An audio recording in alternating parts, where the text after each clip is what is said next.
అసభ్యకరంగా అవమానకరంగా వ్యవహరించిన పాడి కౌశిక్ రెడ్డి గారి విషయంలో ప్రత్యేకమైన చర్యలు తీసుకోవాల్సిన అవసరం ఉంది.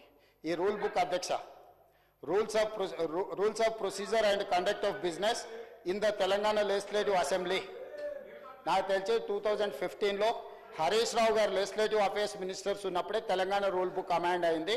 ఈ బుక్లో అధ్యక్ష పేజీ నెంబర్ 105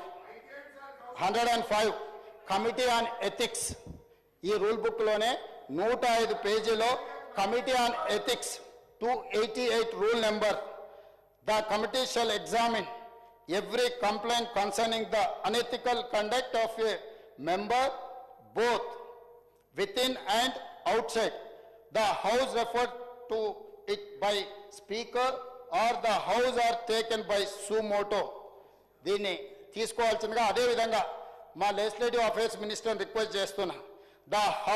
దీంట్లో sub class 289 sub class 2, the house may also refer complaint for of unethical conduct of a member on a motion to the committee for inquiry and report.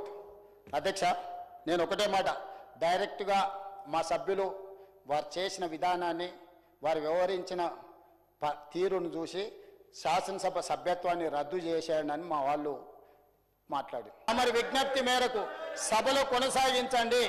వాళ్ళు సహకరించకుండా ఒక దళితుడు స్పీకర్గా కొనసాగడానికి వీలు లేదు, అతను సమర్థుడు కాదు సభను నడపడానికని ఒక సందేశాన్ని బయట ప్రపంచానికి ఇవ్వదలుచుకుంటే సభ్యులందరినీ రాబోయే బిజినెస్ ఈ బడ్జెట్ సమావేశాలు మొత్తానికి వాళ్ళని సభల నుంచి సస్పెండ్ చేయాల్సిందిగా పాడి కౌశిక్ రెడ్డి గారిది కమిటీ ఆన్ ఎథిక్స్ కి రెఫర్ చేయాల్సిందిగా తమరికి విజ్ఞప్తి చేస్తూ అవకాశం ఇచ్చినందుకు మీకు ధన్యవాదాలు తెలియజేస్తూ సెలవు తీసుకుంటున్నాను అధ్యక్ష.